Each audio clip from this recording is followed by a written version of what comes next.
welcome to my YouTube channel. In the lecture of class 9, today I will start a new chapter, that is Introduction to Euclid Geometry. Introduction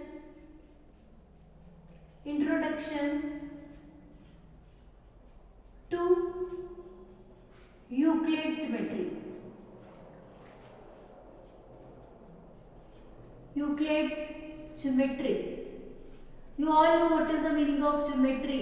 Okay, I will again explain what is the meaning of Euclid geometry. Euclid actually is a mathematician who has given some postulates and some axiom to show the earth measurement. Geo means earth, and metry matlab metron. It is taken from metron means measurement. Okay, so in this chapter we have some postulate and axiom to be used in for the earth measurement. Okay, what are axiom and what are postulates? Axioms are those basic facts which are taken for granted without their proofs. Without their proofs, we have to take the same statement. So that are called axiom. So today I will teach you about the axioms only. So what is axiom? There are 8 axioms in your Euclid geometry. The first axiom is the things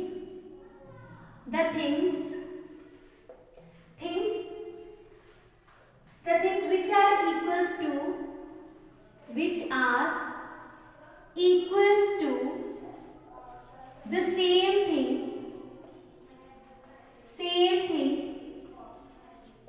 are equals to one another.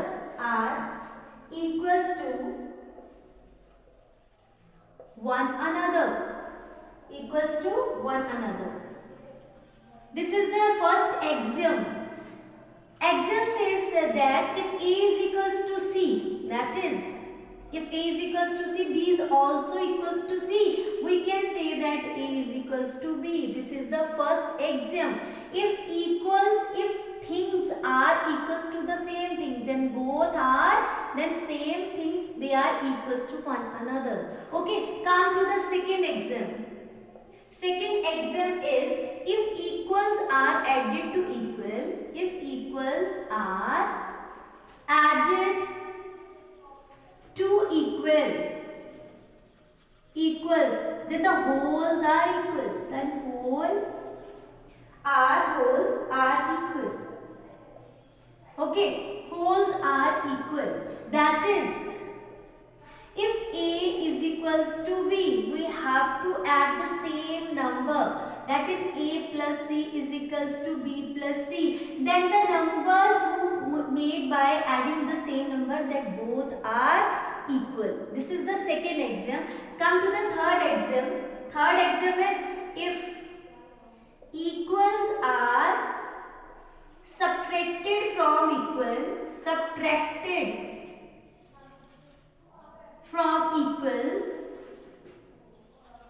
equals, then the remainders are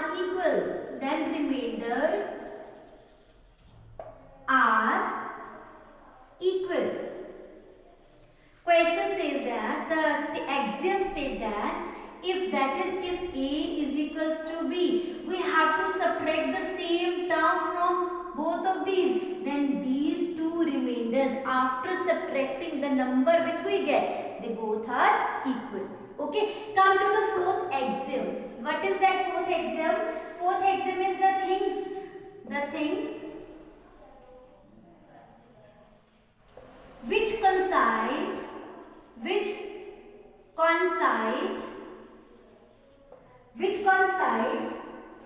with one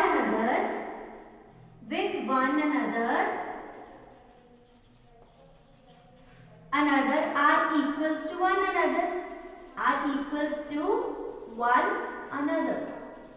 This exam is also very easy. Question state that if there is a one line A, this is B, this is C. If we can say that AB is half of AC, and if we can say that BC is half of AC,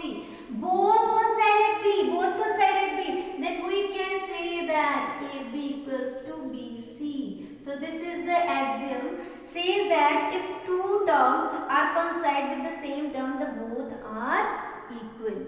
Okay, now come to the fifth axiom.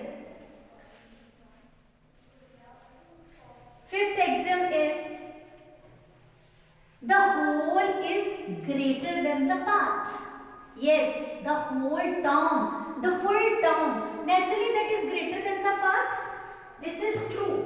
We can also use this in our previous classes. The whole is greater than the part. Yes, let us suppose we have one orange. If I want to take one piece of that orange, the whole orange is greater than their one part. So that is the axiom fifth. The whole is greater than the part. The whole is greater than the part. Okay. Okay. Next, sixth axiom. Sixth axiom is the things which are double of the same things. The things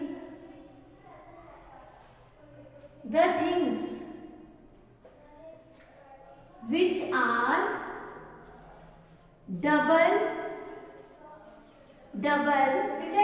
of the same things, which are double of the same same thing, the things are equals to one another, are equals to one another.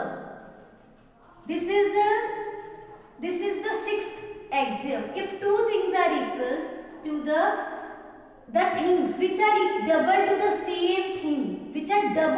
same thing, that is, if A and B are equal, 2A is equals to C, 2B is equals to C. So we can say that 2A equals to 2B. Their doubles are also equal. The things which are double to the same thing. If 2A is equals to C, 2B equals to C, we can say that these both are equal. So this is the axiom 6. Now come to the seventh axiom. Seventh axiom is the things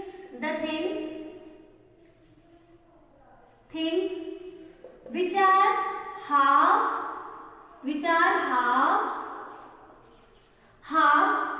of the same things,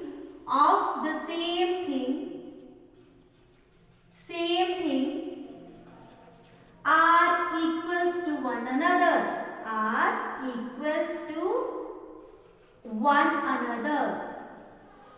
Very easy. Question that demands that the things which are half. A is half of C, B is half of C. Then we can say that A is equals to B. Okay. We can say that if things which are half of the same thing, they are equals to one another. Okay. They are equals to one another. Now last axiom, that is axiom 8. This is the last axiom. Axiom is if first thing is greater than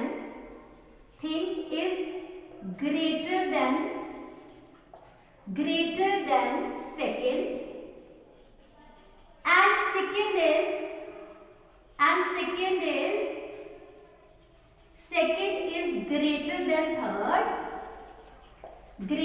than third, then we can say that then the first is greater than the third. Then first is greater than third. Okay. What is the meaning of this? Let us suppose we have A is greater than B, B is greater than C. So we can say that A is greater than C. Yes. If A is greater than B and B is greater than C, then A is greater than C. Right? So these three things are equal. So these are the 8 axioms. You have to learn first of all, before starting the question, you have to learn the axiom as well as postulate. So today your work is to learn these 8 axioms. Thank you.